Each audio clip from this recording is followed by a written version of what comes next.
mirá lo que acaba de salir escrito por Santiago. Es un diálogo entre Santiago Kovadlov y Héctor Guyot, colega aquí en el Diario de la Nación. Chani Guyot. Sí, señor, el Chani Guyot.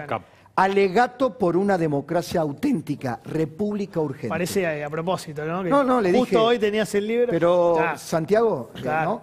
Este año, cuando se hagan las elecciones, no tenemos un enfrentamiento electoral común y corriente entre dos fuerzas democráticas que comparten las reglas de juego.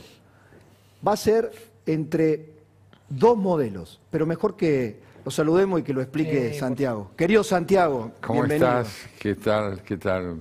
¿Cómo están? Hola, Santiago, un abrazo. También. ¿Qué tal, Pablo? Bueno, no, mi impresión efectivamente es esta. Ante todo, y con respecto a lo de Formosa, me parece que vale la pena escuchar atentamente lo que están diciendo, porque en primer lugar el ministro que habló, que simuló una templanza que evidentemente no tiene, puesto que su propio léxico lo traicionaba, ¿no? Y evidenciaba más un pasado que un porvenir. El propio ministro habla de la violencia de una manifestación. Yo solo alcancé a advertir la violencia de la represión, no de la manifestación.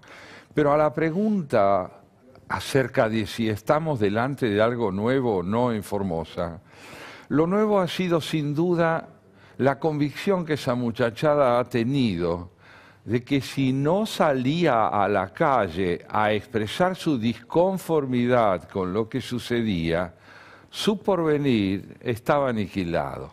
Entonces salió a la calle para hacer algo que hacía años en Formosa no se hacía. ¿Por qué ahora? ¿Por qué ahora? Precisamente porque yo creo que en una sociedad como la formoseña, no necesariamente el feudalismo triunfa permanentemente en la percepción, en la sensibilidad y en la educación de los jóvenes. Esta manifestación se suma a los banderazos. Esta manifestación expresa la indignación de una generación a la que se le priva el derecho a la palabra, al pensamiento y al proyecto de un país. En consecuencia, les da lo mismo enfrentar la violencia del represor que quedarse en casa anticipando su propia muerte con la inacción. En consecuencia, lo novedoso es que estos jóvenes salen a decir basta, no la represión.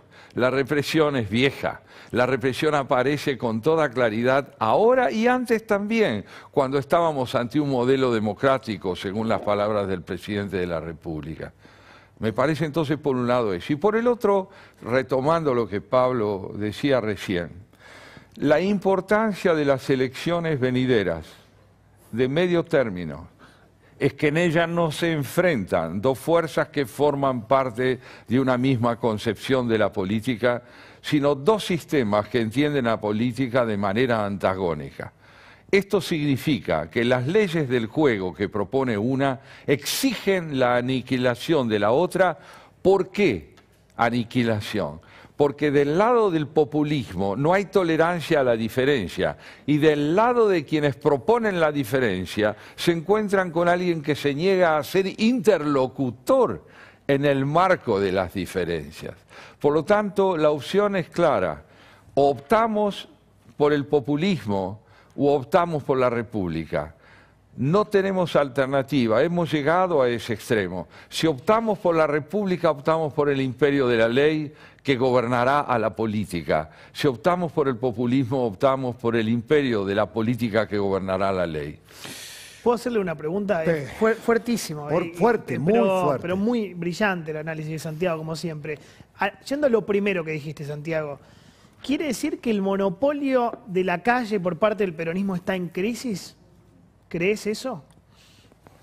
¿El monopolio? De la calle, el monopolio de la calle, porque digo, vos decías, la gente empezó a salir y hay una continuidad entre Formosa... el monopolio de la que te entendí, Johnny, te entendí.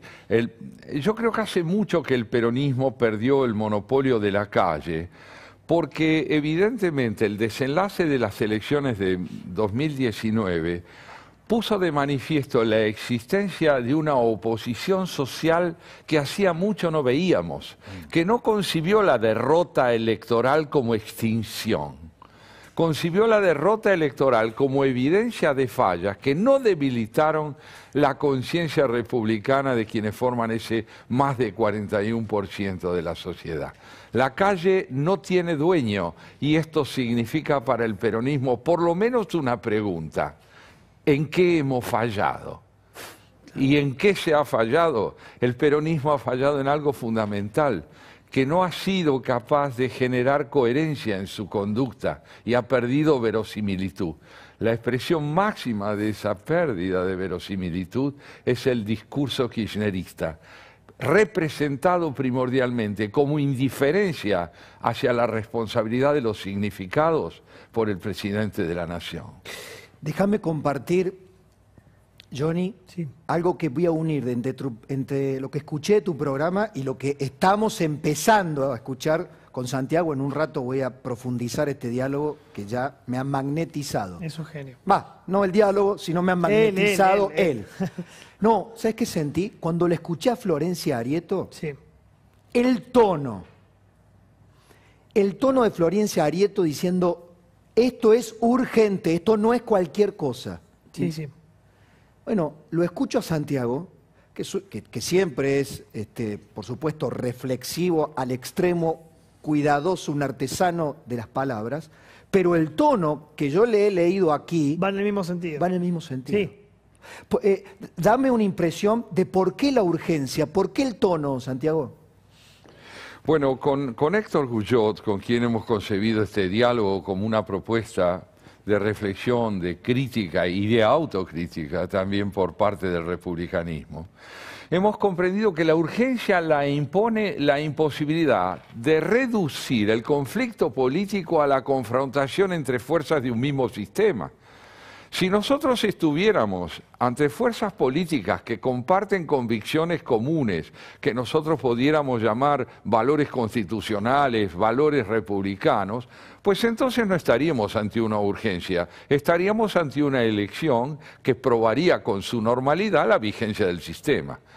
Pero hoy sabemos perfectamente que el avance sobre el sistema republicano es cada día mayor y más radical, desde el empleo del lenguaje hasta los procedimientos concretos. Entonces, ¿qué nos surge? Primero, comprender la gravedad de la situación a quienes no queremos tener por porvenir nuestro pasado, es decir, el populismo y el autoritarismo. Y en segundo lugar, instar a la oposición a que no solo se haga eco de la indignación social que también se manifiesta en las calles, sino que lleve a cabo propuestas que evidencien un liderazgo representativo y programático, que constituya una auténtica alternativa de gobierno para que cuando llegue ese momento sepamos que a la indignación le podemos sumar la capitalización del propio fracaso y no solo del fracaso de los demagogos. Es un genio. En un ratito el diálogo continúa. Bueno, querido Santiago, gracias por Bueno, venir. no, al contrario, Pablo, un gusto acompañarte. Como charlábamos recién, el tono de este libro tiene la urgencia de dos amigos, Héctor Guyot, Sí. un articulista, un editor de política, un ensayista, bueno, y a vos todo el mundo te conoce. Más allá de lo que hemos hablado, ¿cuánto nos queda de república? Bueno, ante todo partamos de esta idea. El reverso del concepto de urgencia es el de simulación. La simulación puesta al descubierto genera urgencia, evidencia urgencia. Hubo una sola persona que supo quién era Alberto Fernández, Cristina Kirchner. Cristina Kirchner sabía que cuando Alberto Fernández la descalificaba, trataba de humillarla, probaba por qué estaba más inscripta en el campo del delito que en el campo de la honestidad intelectual, moral, política y demás. Cuando deambulaba por los sets de televisión. Así es, denunciándola. Ella no escuchaba lo que él decía. ¿Por qué? Porque sabía que él no tenía opiniones propias, que sus opiniones eran coyunturales. La circunstancia exigía que me humille, pues ya habrá circunstancias que exigirán que haga su apología de mí. Ella supo, ella no se decepcionó. ¿Qué dato que estás dando? ella siempre supo, pese a toda la virulencia y la fe del converso que expresaba Alberto Fernández, que podía volver al redil. Así es. Y por eso es que cuando lo llama, no se enfrenta al hombre que tiene que arrepentirse de lo que ha dicho. Llama al hombre que puede cambiar de opinión, al hombre de las 1000 caras. Y lo conoce.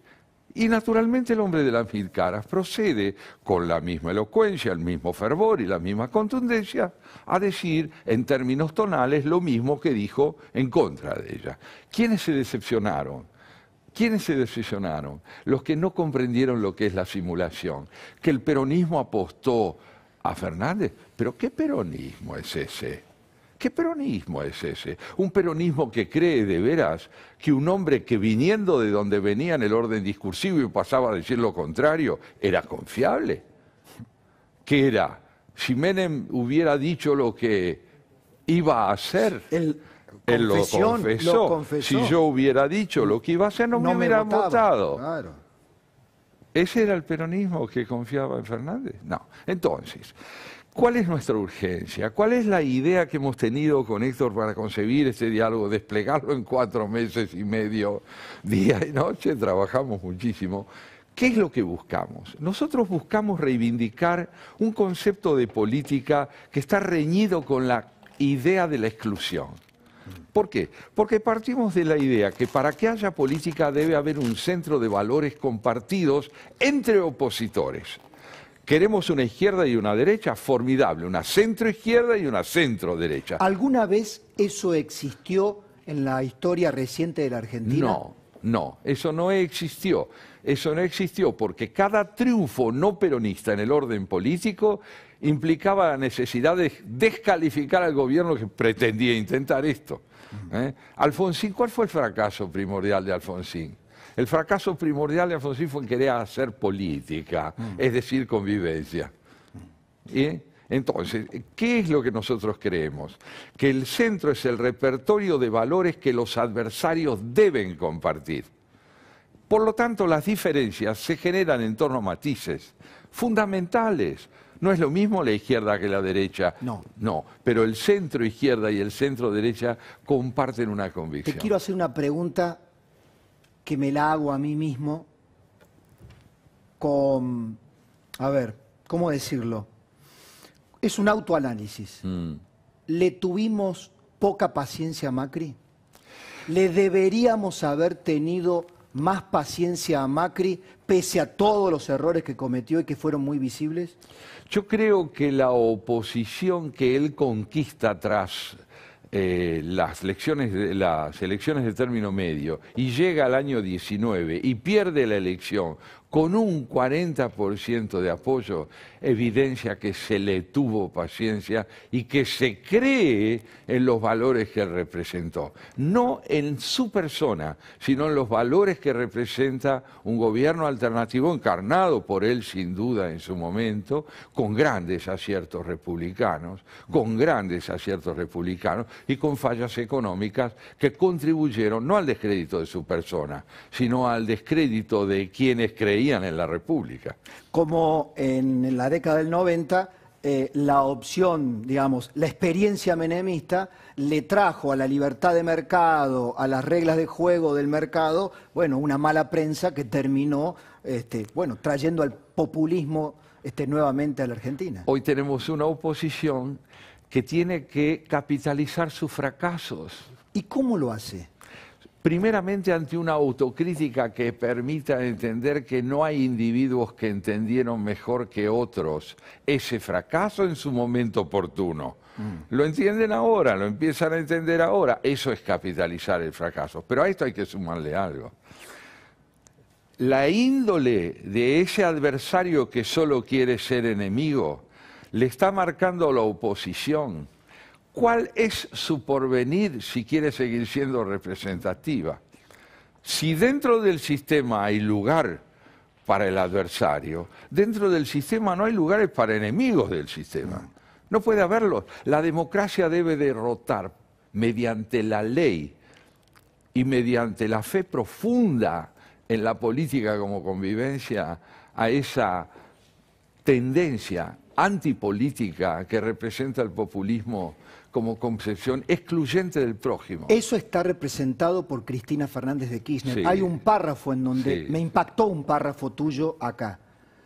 Si no se vence, si la ley no vence a Cristina, esto no es posible. Así es. En el libro hemos enfatizado la importancia de la justicia. ¿De qué justicia hablamos en el libro? De la que es capaz de enfrentar con decisión, con convicción, la importancia que la Constitución Nacional otorga a quienes la representan formalmente, para poder ponerle un límite a quien delinque desde el momento en que no la reconoce. Entonces, la importancia enorme de la justicia es que la justicia fija un límite a la omnipotencia, fija un límite al autoritarismo desenfrenado. Le está diciendo al que dice yo, como contraparte de ese yo no, nosotros. Ahora, ¿qué hace el Poder Judicial ante el desafío de esta semana? Ustedes son lo podrido del sistema. Es decir, ustedes o yo. Ella está planteando ustedes o yo. Así es. El sistema tiene que demostrar que la forma en que Cristina la califica ya descalifica a la justicia y desautoriza que se la considere como interlocutora, aún en el marco de un proceso como el actual. No es una persona que está interpelada por la ley. Desde el lenguaje de ella se siente interpelada por la podredumbre. Dale. La justicia tendrá el coraje de decirle, somos la Constitución. Somos la Constitución, porque si la justicia tiene ese coraje, la urgencia de convocar a la República tiene un aliado fundamental, que es la ley. Si la justicia no se atreve a decir somos la Constitución, nuestro futuro es ese pasado. O sea, que por más que los banderazos y esa fuerza cívica que se ve en las calles, esa demanda de república, esté presente, y por más que la oposición levante esas banderas, sin la justicia haciendo su trabajo, no es posible. No, la justicia es fundante, fundante de la nación, fundante de la ley entendida como normas de convivencia, fundante del porvenir en el marco de un desarrollo programático. Sin su palabra, nadie puede tener una palabra libre. ¿Lo entenderán los jueces supremos a esto? Yo te diría lo siguiente, responder sí o no, no me importa. Yo quiero responder, háganlo, háganlo, porque ustedes no tienen derecho a representarse a ustedes. El miedo de ustedes, si lo tienen, es una instancia muy menor de lo que esperamos todos de ustedes. Esperamos la dignidad de la ley, la dignidad del coraje, de saber que uno es una investidura y que por una investidura se da la vida cuando esa investidura representa a la nación. ¿Te quedas un ratito Sí, más? sí. Vos sabés que este programa va a terminar con conclusiones. Hoy no me atrevo a hacerlas yo solo. Te quiero a vos, conmigo, para que me ayudes. Ojalá pueda. ¿Puede ser? Encantado, me quedo. Muy fuerte, muy fuerte. Santiago, dos cosas. Me impactó mucho tu descripción psicológica y política de Cristina cuando dijiste que la única que lo conoció y lo conoce verdaderamente Alberto Fernández es ella. Sabía que todo lo que fue diciéndole cuando se fue del gobierno como un réprobo, como con la fe de los conversos, era simplemente de ocasión, que lo podía volver a traer cuando ella quisiera. Es muy fuerte porque termina de desenmascarar, o en todo caso de desnudar la naturaleza del moderado. Ahí, ahora te dejo a vos porque lo que nos aportó Lucas no es menor. No es menor, no es menor. Yo creo que Lucas ha hecho un gran aporte al mostrarnos que un 51% de aquellos que creyeron en su momento en Fernández, hoy dejan de hacerlo porque estiman que se parece demasiado a Cristina. Ahora, hagamos memoria corta. Sí. Cristina lo convoca a Fernández para simular que ella ya no es ella y que él representa su cambio. lo necesitó para ganar una elección, generando el apoyo, la ilusión de quienes creyeron que ella había cambiado. Muy bien, el tiempo pasa, las expectativas de Cristina no se cumplen, distintos factores económicos, el coronavirus y sobre todo la lentitud judicial, hacen con que ella ya no necesite simular que hay distancia con Fernández y que es ella la que ha cambiado. Ahora necesita mostrar rápidamente que Fernández es ella. Entonces, ¿con qué nos encontramos? Con una homologación entre quienes llegan al gobierno para mostrar que son distintos y ejercen el poder para demostrar que hay una sola gobernante, que es aquella que presuntamente había convocado a la diferencia. No, convocó a la homogeneidad de quienes tienen el poder para que haya un solo representante del poder. Ella. Ella. Gracias, Santiago. Gracias a vos.